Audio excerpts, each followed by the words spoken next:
Okay, hello. So let us discuss the tracing logics in the fighting style or in the combat system.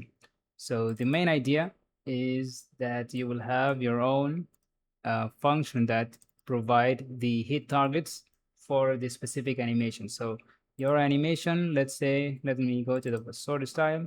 Let's go to slash, and here you have the damage period. Okay, in the damage period, you provide a specific tag, and this specific tag is going to be played on a specific animation type or attack type. See here we have the light attack, which is the attack type, and we have the slash. These two informations will help you decide from where you want to hit. Let's say this animation is not a sword, let's say it's a spear, and he hits with the spearhead or the spear back. So you will have a damage period for whenever he is attacking with the head. You can add another damage period and say this period of the animation he is hitting with a different body part or a different weapon part. Okay, and here you will trace, perform the tracing. The other tracing method that I'm using right now is called the melee damage weapon, which is a plugin in the marketplace. It's because if the animation was running too fast, you will skip some frames and you will not trace, so you will lose some accuracy. So to prevent that, he has this no miss plugin that will help you to trace even without with making sure that you will never miss even in low frame rate. So you will come here, it will give you a static melee weapon, which is a custom type of static mesh component, and you will provide the static mesh component here. And here you will go to the collisions, the primitive boxes. Now we have this box here, which is represent this sword. Let us just show the things. Where is the eye show? And let's say the simple collision. You can see that I made the blade. This is the blade body, which is the part that we will perform the damage with. This part here, you can give it a name. The name is blade. You can also have a body part for the handle and call it handle if you want. So the blade is the part that we will perform the damage with. Okay. Now you can go to the static melee weapon, and in the configuration you will say, hey, I want to perform my damage using the blade, which is the metal part in the sword, and you will have some debug information here, and you will tell it, hey, I want to trace for pawns. Okay, and this also helps you to in low FPS, the damage or the tracing will never miss any gap, will never leave any gaps. So let's try to give it a, let's say 0.1, and we want, let's read the other ones. Tracing time also, let's say 0.1, and debug hit, I don't need that. Debug path, let's say also 0.1, and let's compile and save. Now let's play. You can see that the sword will never leave any gaps. This is because this component is helping you to do that.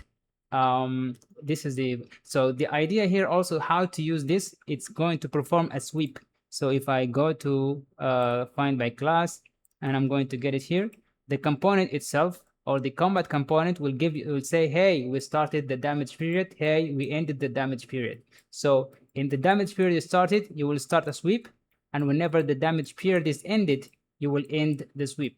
And also you don't have to use these has authority checks, because now the system does the authority check behind the scene.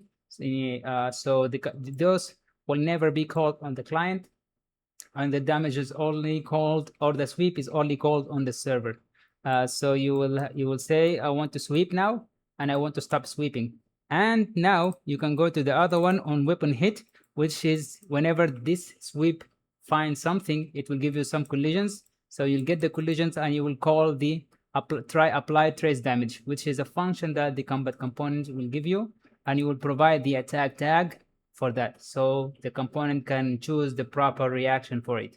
So you will say try apply damage for trace target. We also have another function called try apply damage for targets, that if you have an array of traces, so you can collect all of them and provide them as one. And we also have not try, but now this is apply.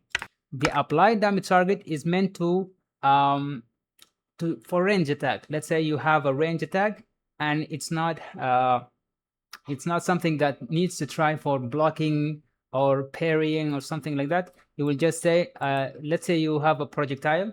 You want to say, hey, I attacked you, and this is the target. You will find you need the target that you want to hit. You will give him some damage. You will provide some reaction tag, because this time here you are not playing an animation. You are hitting him with a projectile. So you can provide a projectile reaction. Let's say projectile reaction. So you will have a projectile reaction here, and in your fighting style, in the hit reactions, okay, in the hit reaction, I will add another one and call it projectile reaction. So whenever I got hit by a projectile, I will play certain animation. Let's say the projectile will hit me very hard. I will get exploded and thrown away. I will have a thrown away animation over here. So this is the main idea. So these are the three functions. It's most recommended if you want to use those directly by your code to guard it with has authority. But if you are playing in a single player game, you don't have to worry about this. So currently in the last version, we have some bug that some friend which I record this video for found a bug, which is the built-in tracing logic will not work unless you are using the custom tracing, because the inner or the built-in tracing logic, it was checking for either server, and or if not a server, ignore the tracing. So this will not work on single player. So to get it working, I will fix it soon and publish a fix tonight. And yeah, so just before just closing this video, I will show you something cool that I'm working on, which is let's just dismiss this one and delete this one because this is causing issues. Now, if we go to tools window, we have the visual editor, which is going to be a graph editor to edit the fighting style.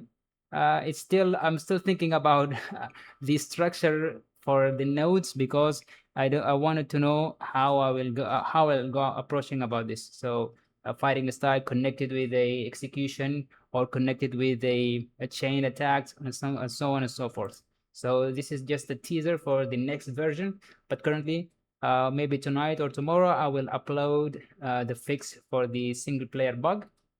And thank you for watching this video.